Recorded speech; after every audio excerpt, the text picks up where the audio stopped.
Olá, gente, tudo bem com vocês? Graça e paz da parte do Eterno. Eu sou Elisama Santos, sejam bem-vindos ao nosso canal. Se você gosta de conteúdos teológicos, conteúdos relacionados à vida cristã, notícias do mundo cristão, você está no canal certo. Então, se você não é inscrito ainda, se inscreve, deixa seu like, compartilha esse vídeo para estar ajudando outras pessoas a adquirirem conhecimento. Gunnar Vingre nasceu em Östra Husby, na região agrícola do sudeste da Suécia, a 8 de agosto de 1879. Seu pai era batista e exercia a função de jardineiro.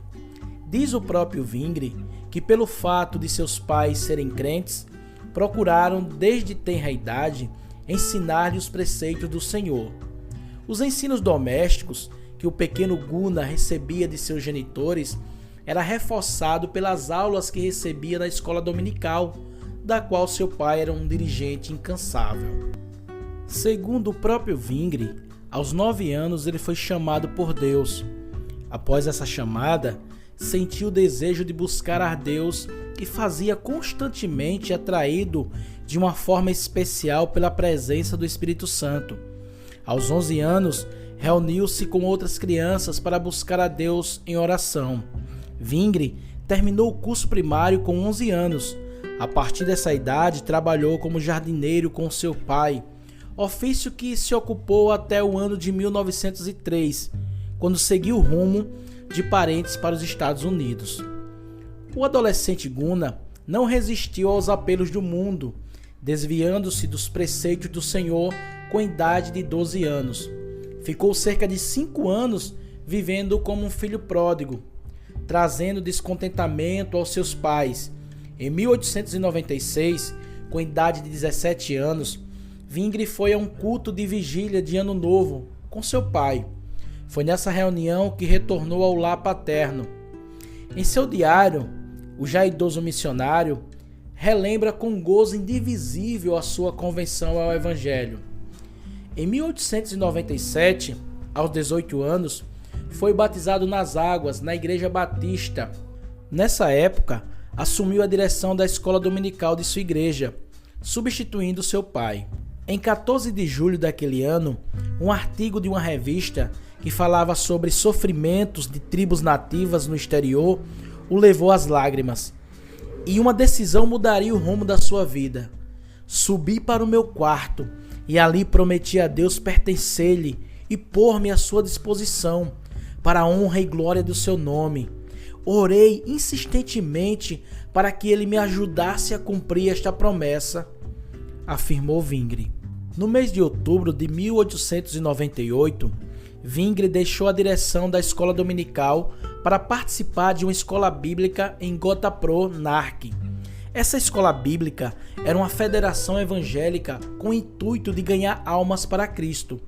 Cerca de 55 crentes, entre homens e mulheres, participaram dessa escola que durou cerca de 30 dias. Ao final do curso, cerca de 15 participantes foram enviados como evangelistas que saíram de 2 a 2 apenas com o dinheiro da passagem para o local pretendido. O próprio Vingre fala da impressão que essa escola bíblica lhe causou. Nunca mais na minha vida recebi uma instrução bíblica tão profunda como aquela. O pastor Kindest nos quebrantava completamente com a palavra de Deus. Ele nos tirava tudo, até que ficássemos inteiramente aniquilados como pó diante dos pés do Senhor.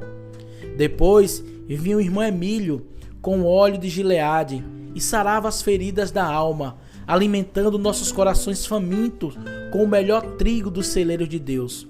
Oh, que tempo aquele! Fez-me bem pelo resto de toda a minha vida. Vingre foi enviado como evangelista à província de Skene, que foi sua primeira missão como missionário. Em seguida, evangelizou por várias províncias, realizando vários cultos nas regiões. Mas quando chegou em uma certa província, ficou doente de papeira. Muito enfermo, sonhou que tinha dormido no Senhor e que seus pais participaram do seu cortejo fúnebre. Entretanto, no sábado à noite, alguns irmãos foram visitar o evangelista enfermo. Oraram fervorosamente e na segunda-feira estava totalmente curado para continuar sua viagem missionária. Depois disso, evangelizou em Roma e retornou a Skinner. Realizou alguns cultos em algumas aldeias de pescadores. E Zwingli lembra em seu diário do pioneiro que o céu se abriu sobre todos quantos estavam junto ao ancião, cantando o hino: Jesus fez-me sereno e satisfeito. De retorno ao lar paterno, continuou a trabalhar como jardineiro. Desta feita, encontrou trabalho como jardineiro no Palácio Real de Drondenhall. O coração do missionário ardia com um desejo entusiástico de repetir a experiência de propagar as boas novas. Foi quando, no dia 1º de outubro, após ser convidado anteriormente por um evangelista, o qual Zwingli não conhecia pessoalmente, partiu para ser obreiro em cultos próximos à sua casa. No inverno, foi à província de Östergötland e muitas almas renderam-se, como diz o próprio Zwingli, aos pés da cruz. Glória a Deus. Contudo, no mês de fevereiro, Gunnar foi convidado a cumprir o serviço militar, interrompendo a sua missão. Apresentou-se durante 68 dias. Parecia que o antigo desejo de ser militar iria ressuscitar e a falta de segurança cristã o atormentaria. Mas nada seria forte o suficiente para amedrontar esse intrépido evangelista. Havia amadurecido não apenas como cristão, mas também como obreiro. Havia sido experimentado em todas as coisas e, consequentemente, aprovado por Deus. Dentre os 1.600 homens alistados, apenas 20 eram cristãos. Lembra o jovem evangelista que Deus o auxiliou, dando a ele a oportunidade de pregar aos seus companheiros pessoalmente e, em outra ocasião, numa capela cheia de soldados. Ao retornar do serviço militar, voltou para a casa de seus pais e retomou o trabalho de jardineiro próximo a Estocolmo. Zwingli se esforçava para ser útil tanto à sociedade quanto ao reino de Deus. De dia trabalhava como jardineiro e à noite tomava parte nos cultos, testificando em diversos lugares. Em 30 de junho de 1903, Zwingli afirma que foi atingido pela febre dos Estados Unidos. Após 19 dias de viagem, chegou a Kansas City em 19 de novembro de 1903. Embora tivesse muita dificuldade em encontrar o endereço, Zwingli foi em direção à casa de seu tio Carl Zwingli, que morava em Kansas City há vários anos.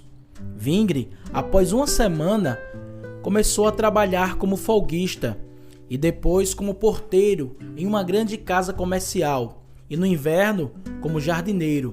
No final do mês de fevereiro de 1904, partiu para St. Louis para trabalhar no jardim botânico local, ao mesmo tempo que participava aos domingos dos cultos da igreja sueca em St. Louis. No final de setembro de 1904, Gunnar viajou para Chicago para começar um curso de 4 anos no seminário sueco dos batistas. Os ministros da Igreja Batista Sueca, percebendo o zelo e o esmero de Zwingli, o recomendaram para que entrasse na Universidade Batista. Nos 4 anos que se passou na universidade, o seminarista Gunnar sentiu a presença de Deus em todo o tempo. Durante os estudos, Zwingli pregava em diversas igrejas de locais distintos. O seu primeiro estágio, de junho a dezembro, pregou na primeira igreja batista em Chicago, Michigan. No segundo e terceiro estágios, pregou em várias igrejas. E no último estágio, foi pastor de uma igreja em Michigan. Em setembro de 1904, iniciou um curso de 4 anos no Seminário Teológico Batista Sueco, em Chicago. Durante o tempo em que morou em Kansas, pertenceu à Igreja Batista Sueca, onde foi exortado a voltar a estudar. Durante o curso, foi convidado a pregar em várias igrejas. Pelo seminário, estagiou 7 meses na primeira igreja batista em Chicago. Depois, nas igrejas batistas em Sycamore e, por fim, em Mountain, Michigan. No mês de maio de 1909, Zwingli concluiu seus estudos e foi diplomado no mesmo mês e ano. Embora houvesse feito um pedido para ser enviado como missionário, após os estudos acadêmicos, foi servir como pastor em uma igreja batista em Michigan em junho de 1909. Permaneceu nessa igreja até fevereiro de 1910. A Convenção Batista do Norte o sustentaria. No início, Zwingli convenceu-se de que esta era a vontade de Deus, mas, durante a convenção, Deus mostrou-lhe o contrário. Voltando à sua igreja, enfrentou uma grande luta por causa de sua decisão. Finalmente, resolveu não aceitar a designação e comunicou sua decisão à convenção por escrito. Por esse motivo, a moça com quem se casaria rompeu o noivado. Ao receber a carta dela, respondeu: "Seja feita a vontade do Senhor." Até a decisão final de Zwingli em não ir à Índia como missionário, travou-se uma árdua batalha espiritual, agravada com uma severa dúvida em saber se esta era a decisão correta. Conta Zwingli que, enquanto estava em dúvida, não sentiu o poder de Deus sobre a sua vida durante toda aquela semana, vindo a sentir o poder e paz de Deus somente depois que decidiu a não ir como missionário. Nessa época, os Estados Unidos estava sendo visitado de modo especial pelo Espírito Santo. No verão de 1909, Deus encheu o coração de Zwingli com o desejo de receber o batismo no Espírito Santo. Em novembro daquele ano, ele pediu permissão à sua igreja para visitar a primeira igreja batista sueca, em Chicago, onde se realizava uma série de conferências. O seu objetivo era buscar o batismo no Espírito Santo. Foi durante essa milagrosa experiência que Zwingli conheceu Daniel Berg. Após 5 dias de busca incessante, foi revestido de poder, falando em outras línguas como os discípulos no dia de Pentecostes.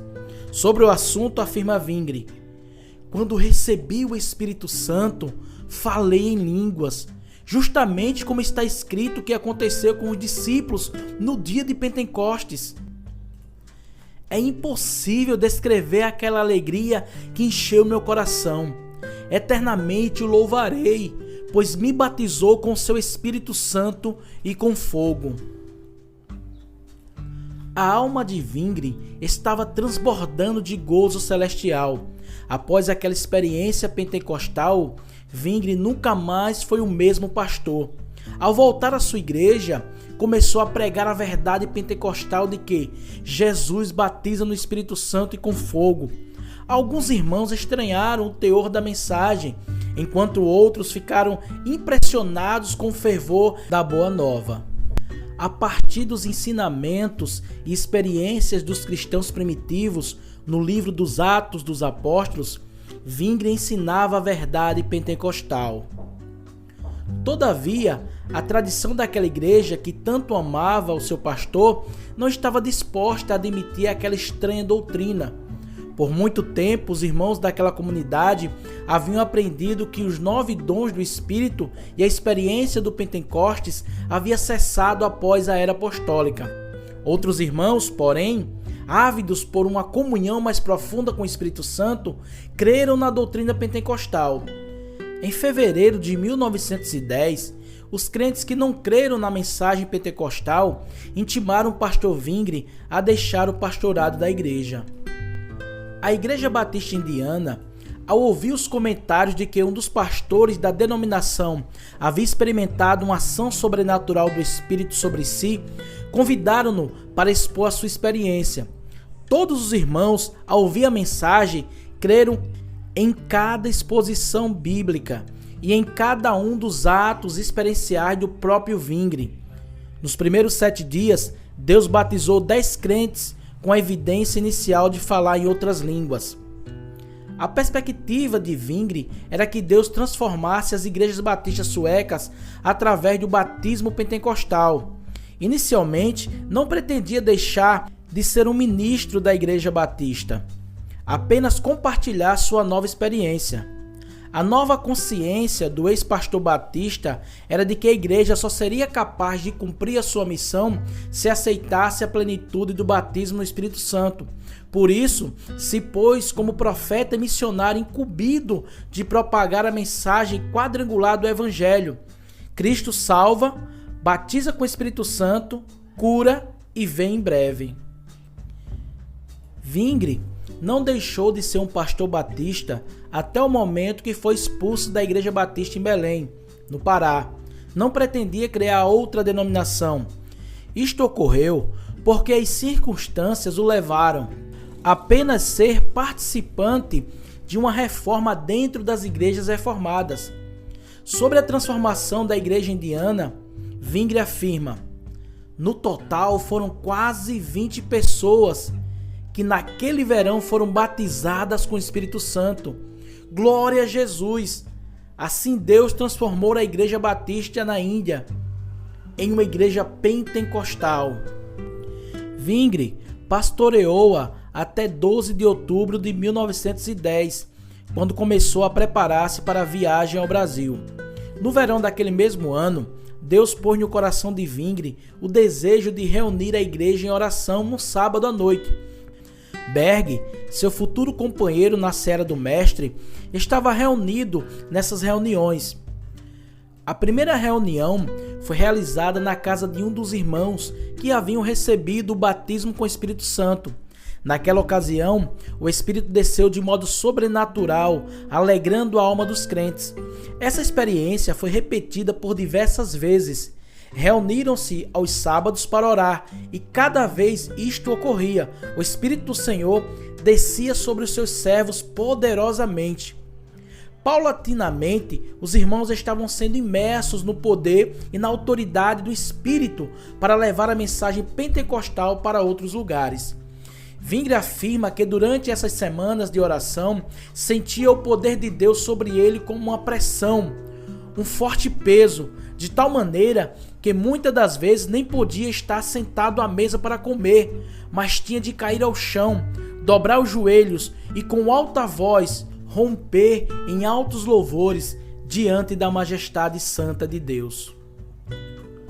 Durante uma dessas reuniões, percebeu que um irmão estava arrebatado em espírito de modo especial, como um arrebatamento profético.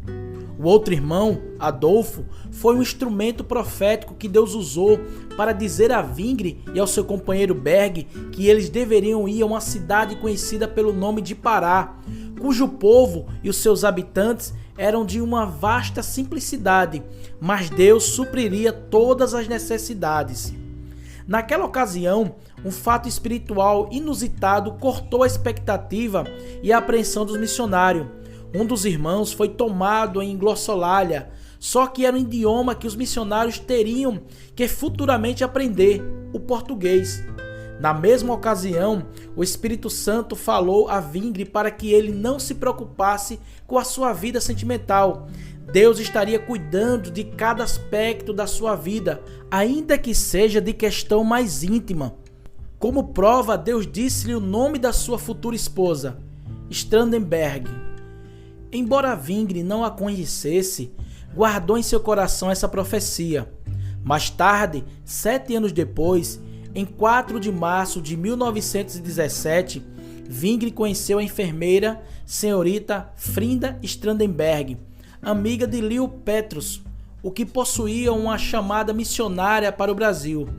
O casamento só ocorreu em 16 de outubro de 1917. Imediatamente, Vingre e Berg foram até a biblioteca pública da cidade localizar em algum atlas algum lugar com esse nome. Desfolhando os manuais, descobriu tratar-se de um lugar ao norte do Brasil.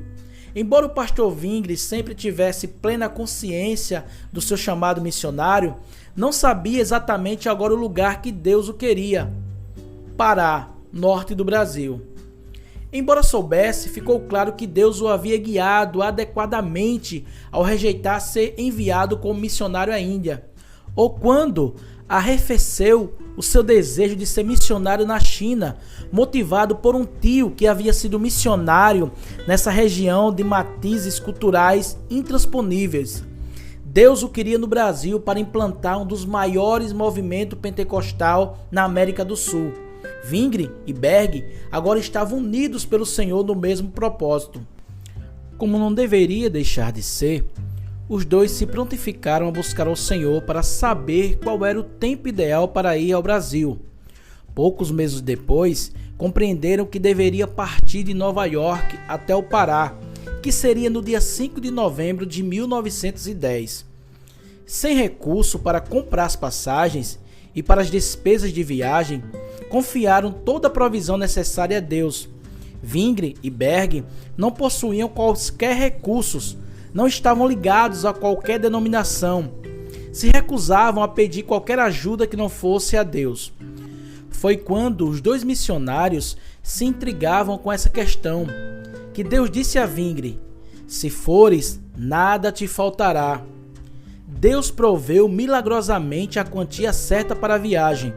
Um certo irmão chamado B.M. Johnson, pastor de uma das igrejas batistas de Chicago, pediu para que os dois missionários passassem em sua igreja para se despedir.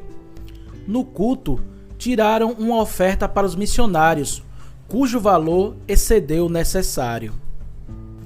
No dia aprazado, 5 de novembro de 1910, os dois missionários embarcaram no navio Clement, pensando em chegar ao Brasil com alguma reserva monetária. Embarcaram com passagem de terceira classe. Durante os 14 dias de viagem, os missionários tiveram que suportar a precária acomodação e a péssima alimentação. Tudo faziam com alegria e contentamento. Numa dessas ocasiões, Deus entregou uma mensagem profética a Daniel Berg, dizendo que estava com eles. Durante esse tempo, oraram por um companheiro de viagem e ganharam um passageiro para Cristo. Em um dos pontos de embarque e desembarque, alguns brasileiros subiram no Clemente. Vingre afirma que pela primeira vez ouviram um idioma português e sentiram certo temor em seus corações, pois não compreendiam nada. Mas esse sentimento desapareceu bem depressa, pois estavam convictos da vontade do Senhor. Chegaram ao destino, Pará, no dia 19 de novembro de 1910. Ao desembarcarem, não havia ninguém para receber os dois missionários suecos. Sem destino certo, acompanharam a multidão ao centro da cidade. Os dois missionários viram pelas ruas pessoas mal vestidas, os leprosos a desfilar seus corpos mutilados, apresentando pungente espetáculo pelas ruas. No período da chegada dos missionários e da inauguração da AD no Brasil, o país vivia um momento político conturbado. A AD foi fundada no período do Marechal, apoiado pelos fazendeiros do café.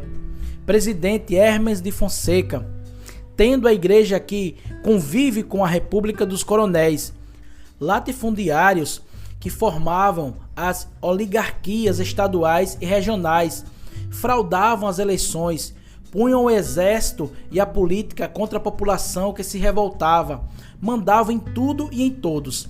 Nesse período, apenas 3% dos brasileiros podiam votar, o que equivalia a 3 em cada 100 brasileiros, e a grande maioria era analfabeta. Os 3% que votavam eram os maiores de 18 anos alfabetizados. As eleições eram fraudadas, falsificadas. Quem mandava em tudo e em todos eram os coronéis. No advogado, no pastor, no padre, no professor, nas pessoas que trabalhavam em suas fazendas. No ano de 1913, uma grande seca atingiu o estado do Ceará, obrigando o governo a dar passagens grátis para quem quisesse sair de lá. Muitas pessoas foram viver às margens da estrada de ferro de Belém-Bragança, aumentando a população do estado do Pará. Foi nesse período que a igreja experimentou um grande crescimento. Daniel Berg visitou todos os lugares onde estavam essas pobres pessoas, acrescentando cada vez mais o número dos crentes pentecostais. No mesmo dia em que chegaram, hospedaram-se no modesto hotel onde consumiram seus 16 mil reais que ainda possuíam. Não tendo mais como pagar, não restou nenhuma outra alternativa a não ser deixar o apartamento. Foram de bonde em direção à casa do pastor metodista Justo Nelson, que os indicou ao pastor Eric Nilson, pastor da Igreja Batista de Belém. Os dois missionários foram convidados a morarem no porão da igreja, localizado na rua Belby, número 406. Depois, em Boca de Ipixuna, às margens do rio Tajapuru. Hospedaram-se durante alguns dias na casa do presbítero Adriano Nobre. Dormiram no mesmo quarto onde morava o irmão Adriano Nobre, primo de Adriano, o primeiro professor deles de língua portuguesa. Os missionários precisavam sustentar a si mesmo, por isso, Daniel Berg, forte e robusto, arranjou emprego de fundidor em um porto. E Gunnar Vingre dedicava-se ao estudo do idioma. À noite, transmitia a Daniel o que havia aprendido. As irmãs Celina de Albuquerque e Maria de Nazaré creram na mensagem pentecostal e receberam o batismo no Espírito Santo. Criou-se então uma discussão na igreja, que culminou na expulsão de 21 membros. Vingre e Berg eram dois dessa estatística pentecostal. Em 18 de junho de 1911, nascia a Missão de Fé Apostólica, em que em 11 de janeiro de 1918 mudou de nome, sendo registrada oficialmente como Assembleia de Deus. Era uma igreja sem vínculo estrangeiro.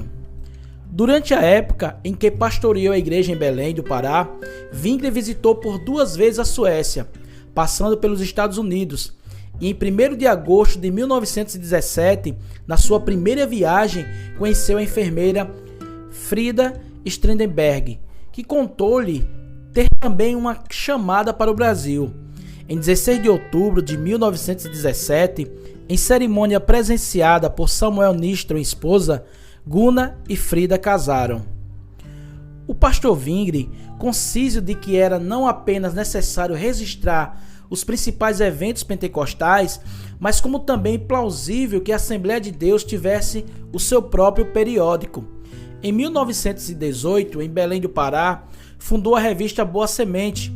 Durante o ano de 1930, no Rio de Janeiro, o jornal Som Alegre, e somente em 1930, por resolução da convenção em Natal, Vingre une os dois jornais, criando o órgão oficial da Assembleia de Deus no país, o jornal Mensageiro da Paz. O primeiro número foi editado em 1º de dezembro de 1930, no Rio de Janeiro.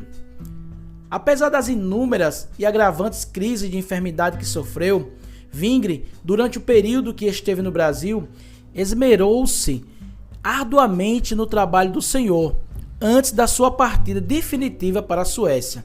Após uma viagem cansativa, escreveu: "Depois dessa viagem cansativa, cheguei aqui bastante abatido.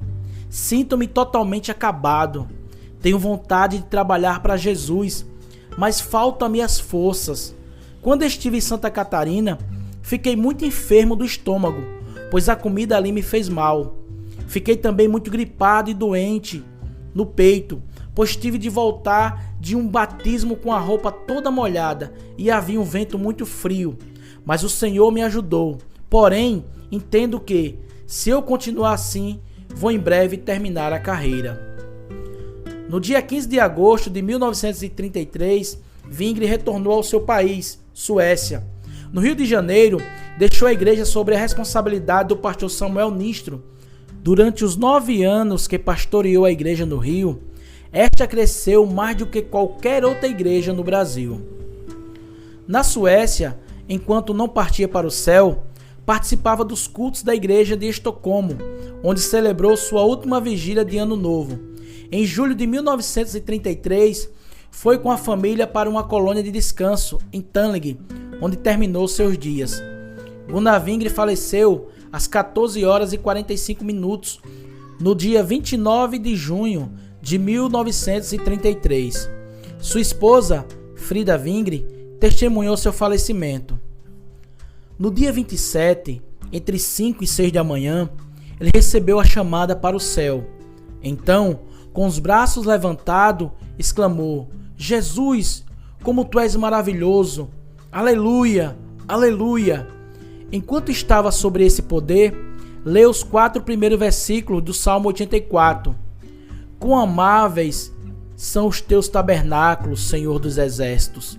A minha alma está anelante e desfalece pelos teus átrios, Senhor. O meu coração e a minha carne clamam pelo Deus vivo. Até o pardal encontrou casa e a andorinha ninho para si e para o seu prole. Junto dos teus altares, Senhor dos exércitos, Rei meu e Deus meu, bem-aventurados que habitam a tua casa, louvar-te-ão continuamente. Depois dessa experiência, viveu ainda por mais 2 dias, quando várias vezes disse que tinha saudade de ouvir os cânticos dos anjos. Uma vez sentou-se na cama, levantou os braços e louvou a Deus, pois sentiu-se maravilhosamente livre. Antes de Zwingli morrer, deixou a seguinte mensagem aos irmãos brasileiros: diga-lhes que eu vou feliz com Jesus, e como um pai em Cristo, exorto a todos a receber a graça de Deus, que quer operar mais santidade e humildade, para que possam receber os dons do Espírito Santo. Somente desta maneira a Igreja de Deus poderá estar preparada para a vinda de Jesus. O seu funeral foi realizado na Igreja Filadélfia, em Estocolmo, Suécia. Cerca de 1.300 pessoas participaram da cerimônia. Diversos irmãos deram testemunho de vida e obra desse intrépido homem de Deus. Gunnar Zwingli era um homem consagrado a Deus, cuja vida foi uma vez para sempre colocada sobre o altar, e ele jamais retirou dali essa sua oferta. Um santo fogo estava aceso em sua alma e ardeu durante toda a sua vida, até que ele foi consumido por este mesmo fogo.